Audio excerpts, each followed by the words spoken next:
Zebra. हाँ Abdurrahman, ये देखो शुतुरमुर्ग भी हमारे पास आ गया है।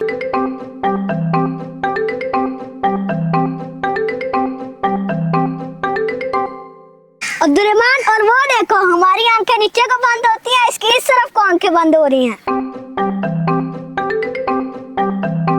वाह, ये ज़ेब्रा, ये शुतुरमुर्ग कितने खूबसूरत हैं। बिल्कुल, अल्लाह ताला ने कितनी अजीबोगरीब मखलूक बनाई है। जी हाँ, अल्लाह ताला ने कुरान पाक में इरशाद फरमाया है, वमा मिन दाब्बतिन फिल अर्दि इल्ला अलल्लाहि रिज़्क़ुहा, यानी जमीन पर कोई जानदार ऐसा नहीं जिसका रिज़्क़ अल्लाह के जिम्मे ना हो। मतलब अल्लाह ताला इन सब जानवरों को भी खिलाता है जैसे हमें खिलाता है। जी बिल्कुल, और हमें भी चाहिए कि इन पर रहम करें। नबी करीम सल्लल्लाहु अलैहि वसल्लम ने फरमाया, जो अल्लाह की मखलूक पर रहम करेगा अल्लाह इस पर रहम फरमाएगा। अब समझ आया, हमें जानवरों को तकलीफ नहीं देनी चाहिए बल्कि इनसे मोहब्बत और नरमी करनी चाहिए।